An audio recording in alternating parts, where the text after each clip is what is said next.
Why Shark Tank sucks now. In the late 2000s, people viewed Shark Tank as more than just another reality TV show. Hi, Sharks! Introducing lifted neurostimulation. It was The amount of scams that came out of Shark Tank, you go on there and you just try and get people that believe in pseudoscience of like, oh, we stimulate your brain by shocking it, and then you become smarter. an outlet for small-time entrepreneurs to pitch their idea to millions. What did I just make, Andy? Pyramid scheme? Yeah. I would spray you down with water, and every time you say I don't know, I'd hit you with an electric cattle prod. In the hopes of getting a Kevin, why Kevin kind of a freak though? Damn, chill. deal, making the big bucks, and living out the American dream. That's what I love about money. No emotions, no tears, just reality. But eventually viewers began to smell blood in the water, with murmurs of fake deals, sharks scamming the entrepreneurs, and vice versa. I text them like, you're supposed to be working. Oh no, I'm networking. Next thing you know, all the money's gone. People began to wonder if they've been fooled. Is it all just reality TV makeup? They're not these angels they're pretending to be. Well, if you look at how the show used I mean, yeah, like half the sharks are billionaires. Did you really think that billionaires who only care about money were going to have suddenly some soft spot for the people that are bringing them products? Like, they exist to make money if they screw people over along the way. I mean, that's how they became billionaires, so that's not a surprise. to be, the answer seems obvious. For example, in 2001, it's a totally different animal. Japan is just emerging from what they call the lost decade, a period of absolute economic ruin. The government sets up multiple initiatives to normalize risk-taking. One of these is a TV show created. This is unrelated. I'm pretty sure the lost decade was 2001 to 2011, right? It was the dot-com bubble into the housing crash. Nope, I lied. Japan has a lost decade from the 1990s to the 2000s, and then the US has their own lost decade, which is the one I was referring to. Ignore me. by Sony Entertainment and Nippon TV. They call it Tigers of Money.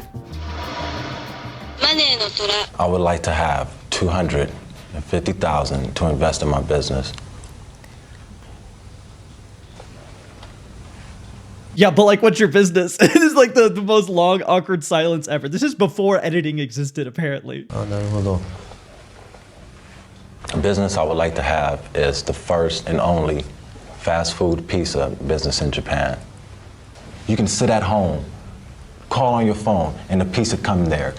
If you can't eat the whole pizza, put it in the refrigerator, heat it up for later. I'm sorry, did pizza and pizza delivery not exist before 2001? Why is this man having to explain it to these alleged business tigers and, you know, mogul entrepreneurs? The premise is simple. Real people asking real investors for real money. Emphasis on real. These conversations sometimes stretch over 45 minutes. The Japanese one was a little bit more like sort of Sergeant Major. You know, I'm the investor and you will do as I say. He thinks somebody told. No, okay, let me tell you why.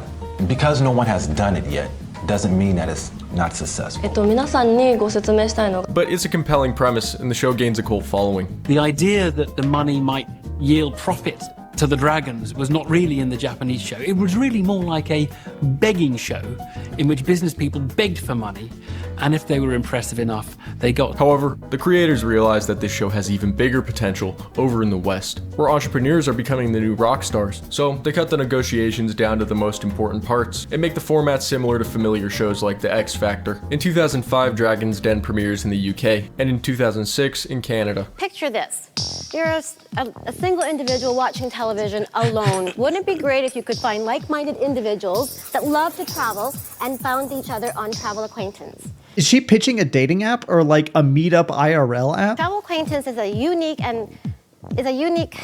you're looking at all the... How do you not practice this pitch before you go in? How do you not know it inside, outside, upside down before you go onto one of the biggest pitch-related television shows in history? That's crazy. Wrong way. It's not a dating service. We're not going to provide you with action.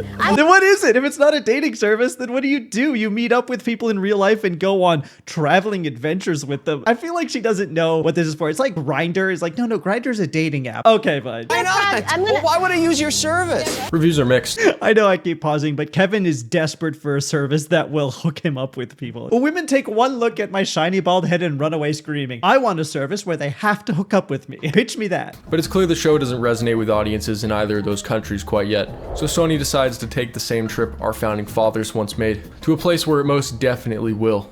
Land of the free, USA, home of the USA. MyPillow. In America, entrepreneurship is a cultural staple at this point. And after recently having some economic hardship of their own, the TV market is begging for something like this. Sony puts producer Mark Burnett in charge of creating the show. With the executive producer of Shark Tank. After having America also just has such a culture of money. We love money. We love making money. We love talking about money. We love spending money. So it makes sense that a show oriented around money would do so well here. Success with shows like Survivor and The Apprentice, which many argue paved the way for American competition shows, he's just the guy for the job. It's about America. It's the American dream. You know, I've lived that American dream. And in 2009, Shark Tank season. The American dream is to beg billionaires for money so that you can barely afford to pay bills. In the wake of a housing crash caused by rich people, by the way. Season 1 premieres in the US. The show quickly skyrockets. These ordinary people have the ideas, but these 5 self-made millionaires have the cash. You give up 70% of your company.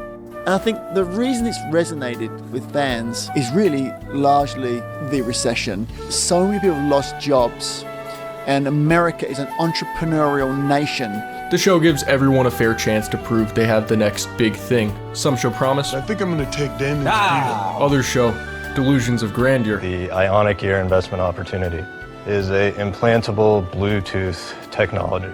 I'm looking for $1 million for a 15% stake in the technology. Why would you rather handling? Why is everyone pretending like they're even considering this? I'm looking for 15% for $1 million for an implantable Bluetooth technology that doesn't even work and probably at the time had not even been trialed yet. They're all taking notes like they're gonna invest. Your personal belongings.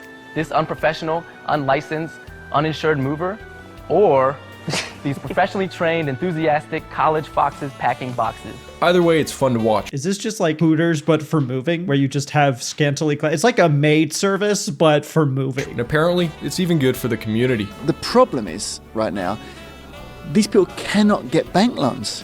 I mean, you can barely get a mortgage right now, right? In 2010, 2011. And so certainly getting a small business loan is almost impossible. For many of these entrepreneurs with incredible ideas, these sharks are the last chance.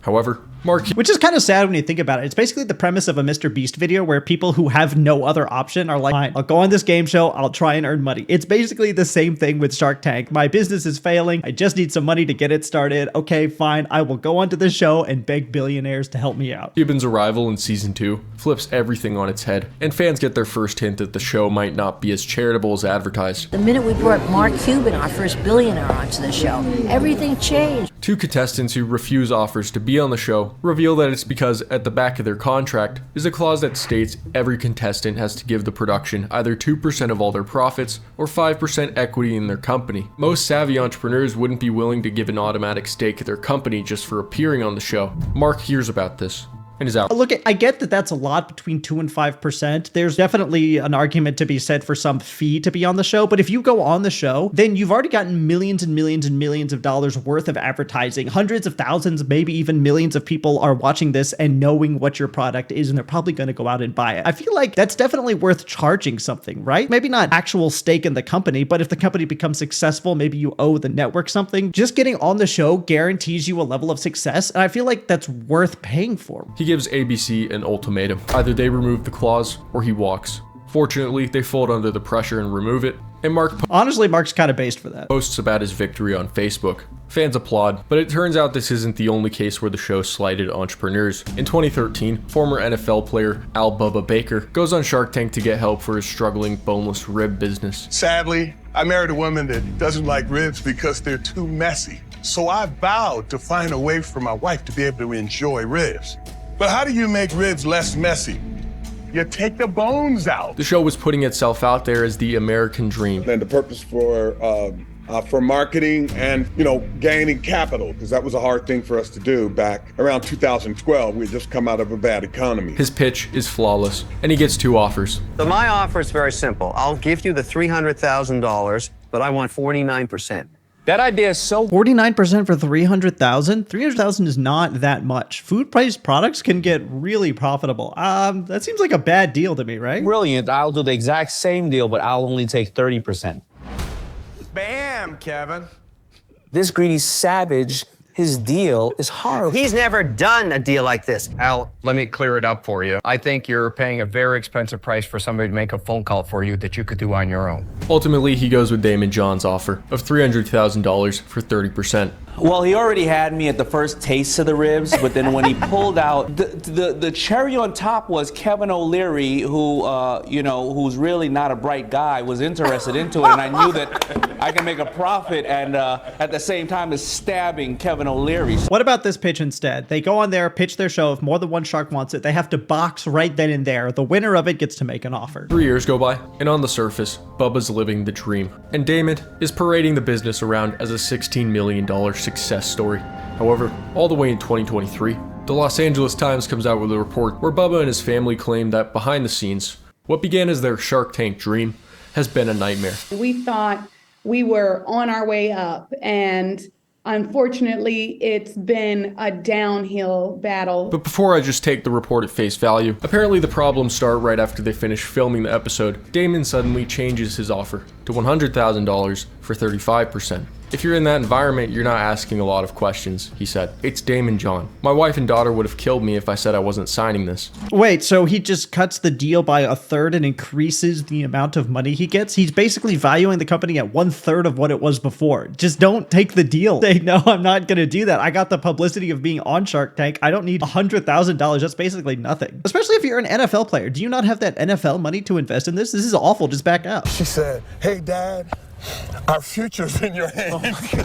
No pressure at all. Damon then introduces Bubba to his friend Nate, a former Shark Tank contestant turned close colleague. Damon, I'd be crazy to not want a partner like you. I accept 100%. My man. Who's gonna deal with all the technology stuff? You know, the website, the advertisements, the bank accounts. We had never even sold one bottle of sauce on the internet. This was gonna be the genius to set us up. However, he only creates problems. First, on the day their episode is supposed to air, the website isn't ready to go until 3 hours beforehand. And while they do end up making around $250,000 in online orders, they have to refund nearly 14% of that because Nate fails to set up sales tax. How do you not do any kind of quality assurance? You're setting up a business. It's super huge, public facing. You have to get these things right. You can't just not charge sales tax. Like, you set up Shopify and it's like, hey, you have to set up your sales tax and also your country of origin. Like, this is all part of the website. How do you forget that? It also has control over the business bank account, ignoring Bubba's requests for statements. When Bubba complains to Damon, he reportedly shrugs it off. I'm not asking you to kiss him. This is just business. Finally, the Bakers decide they don't want Nate a part of their business anymore. There were a lot of red flags with him, and it took us some time to convince Damon to have him removed from our business. When he eventually does leave, he decides to take one more thing with him. The Bakers' bank account. He wiped out our business bank account. There was about $100,000 in there at the time, and he mailed us a check for $8,000. That's not... Just sue him. Well, you can't do that. If someone takes that $92,000 from your bank account, you file a lawsuit. That's a criminal offense. I feel like there's just one bad decision after another. You shouldn't have taken the deal after it changed. You should have just ridden the high off of the Shark Tank. You should have hired a real web developer to figure this stuff out. You should have sued him when they stole their money. At every single point, Damon John is taking advantage of them, but they're also not doing anything about it. They ask Damon where the rest of the money went, and he says Nate deserved it. People are probably like, why didn't you just stop with Nate? And it was because of me, because it was my dream and my goal. And my dad's favorite saying is always, I'd rather be the yeoman on a smooth sailing ship than the captain of a sunken ship. Unfortunately, Nate is the least of their problems. 2 years go by, and Damon is parading the business around as a $16 million success story. He says it's one of his biggest deals ever. But there's one problem. The Bakers say they ultimately receive just 4% of that $16 million. And that's not all. After a $5.8 million deal with Carl, $700,000 is still a fairly good payout, but I also totally get the fact that they're like, this was my business. We are owed whatever the remainder was, 65% of the $16 million that allegedly this is worth. Jr. and Hardee's. The Bakers yield a total of $2,900. Well, that's a problem. We're thinking to ourselves, hey, Damon, aren't you concerned with where the profits went from the $5.8 million deal? So we're thinking he's going to align with us to try to figure out a breakdown of where this money went from $5.8 million. Instead, Damon John band together with the co-packer, Rastelli Foods, to file a lawsuit against us because they wanted to move forward with a Subway deal.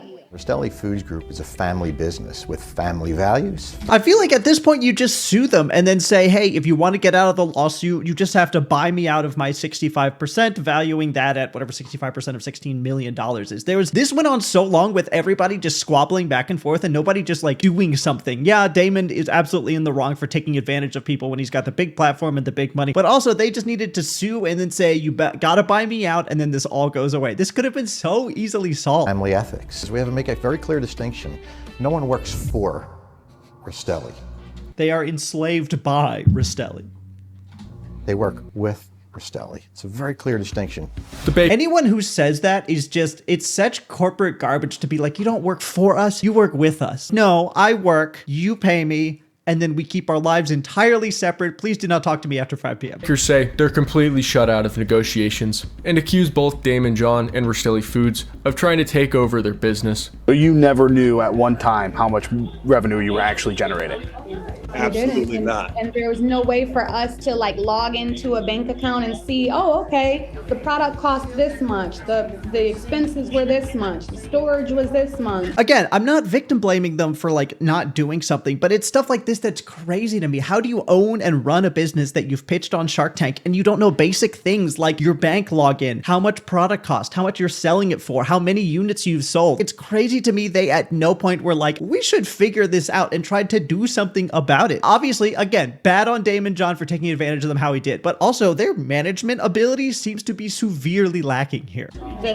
Eventually, they come to a deal to settle the whole Carl's Jr. situation, and the Bakers have to sign a confidentiality agreement. However, by 2019, legal fees pile up. The Bakers are forced to sell their house at a loss, Bubba's restaurant closes, and his truck is repossessed. So in a last-ditch effort to try and get back what they feel is theirs, they break the confidentiality agreement and go public with everything. Needless to say, Damon isn't happy, especially since at the same time he's trying to break off his affiliation with Nate. Nate Holzefeld admitted to fraud and sexual misconduct in a deal meant to keep him out of prison and off the sex offender registry. It just keeps getting better and better. Good Lord. Who was sentenced to 15 years in prison for multiple counts of sexual battery and having a side hustle where he would get girls on Tinder to sign their houses over to him, which he would then sell. Is that a side hustle? What? How do you do that? I can't even get girls on Tinder to match with me, let alone persuade them to sign their house over to me. This had to be a grift where he would like match with people overseas maybe and try and do it and like in exchange for a green card, sign your house over to me. This is crazy. Fortunately, the way this system works is that you do get a little bit hung before you're even tried. Innocent. But you did do it, right? Because you pled guilty to it. You are definitely not innocent until proven guilty. You're just guilty, my brother. Still proven guilty in America, and in part, thanks to KSL. Well, you pleaded guilty. Damon posts a video in response. She knows the reporter is not letting him get away with this. It's like, no, you're not innocent until proven guilty if you've already pled guilty. You're just guilty at that point. There's no innocence left. Response to the Bakers. I'm making this video to address this LA Times article that Bubba Baker and Brittany Baker intentionally broke the confidentiality and put out and shopped to this reporter. And at best, it's not true, and that's me being kind. Now, the reason I'm doing this is because I want you to always stand up for yourself, no matter what position you get in life, just like I am. Don't sit back and think, oh, the truth is going to set us free because I have the truth, but I'm under confidentiality and I can't put the truth out there in detail. But public opinion also could potentially affect your family, your loved ones, the people that have worked on this project and invested in it. When your family's out there and because of public opinion, these people now, after the LA Times article is out, they're online damn near harassing me at this point and putting up a lot of falsities, and I will not stand for that. He files a It's always wild to me when super rich people try and play the victim. Oh no, this man who's had to mortgage his house to pay legal fees against me and my company and my partner is harassing me on the internet. Damon John, you are worth $250 million. You will be just fine if someone on the internet is upset with you. You're not a victim here. You're one of the most privileged people to have ever lived in human history. Permanent restraining order on the Bakers prohibits them from making any future disparaging comments and forcing them to remove all previous ones. However, in their lawsuit against him, he ends up paying them settlement money. Practically speaking, to me, to an outsider to that situation, but someone well-versed in lawsuits, the fact that John paid the Bakers settlement money, to me, that means he probably did mistreat them in some way. Now, maybe he didn't, but again, that doesn't mean that they can now talk bad about him, because if he said that he'd pay them for, at least in part, silence, then they just got to shut it up. Bubba's Okay, I feel like he definitely did something then, right? If he's trying to pay them off to be done with it. Also, why didn't he do that forever ago? He could have just right at the very beginning when things started to go south, be like, all right, how about this? Here's $1 million. Then we all just like, I'll run the business. You get $1 million with just a buyout, clean split. But no, he had to like try and milk this for all it was worth. And then he got the bad PR backlash. It's crazy. This is mishandled at every step of the way. And if he didn't do it, why would he pay the money? Obviously, if he didn't do it, he would just fight the lawsuit because he's got the money to do that. So I'm thinking he's pretty guilty here. not the only one to run into a problem like this. I mean, if you read the article, there was 2 or 3 other companies in that article. As the years go on, the audience gets bigger, and so do a lot of other things. I mean, it's a beast of a machine for distribution. So I've just found the deals are getting better and better every year, and this year, they're incredible. And yeah, because at that point, all you need is to be on Shark Tank. You don't even need to take a deal. So what you want is a company that's already set up and established to fulfill orders and have customers. And then you just get on Shark Tank, and then you've got like a 10 to 15 minute free commercial on primetime television. Of course, you want your company to be ready for that. The size of the investments we can make, because the companies have sales. The publicity factor alone becomes a huge draw. If I'm on the show, I'll be accepting any offer necessary to get the happy edit and the victory music. That just becomes a 15-minute primetime ABC commercial that would otherwise cost me millions of dollars. Then it gets replayed around the world in reruns, costing tens of millions more. This ends up coming around to bite the sharks in the end. In 2013, the tank sees a pitch so good that all 5 sharks invest. Brethometer. Brethometer. It takes the concept of a breathalyzer and turns it into another physical device that relies on an app to function. And then it turns your phone into a real functioning breathalyzer. Why would you not just buy a breathalyzer? Once you plug it into the one, the headphone jacks are basically gone, so you need to re-engineer those, but you plug it in and it's the size of a regular breathalyzer anyway. What is the point of this? Who would want to carry one of these bulky old breathalyzers around? It's not that bulky. That's smaller than the phone I carry in my pocket every day. This is like a normal sized thing to have. You also don't even need to carry it in your pocket. You just put it in the glove box of your car because you can walk around drunk and you're fine as long as you're not belligerent. You just can't drive. So it doesn't need to be in your pocket. It just has to be in your glove box.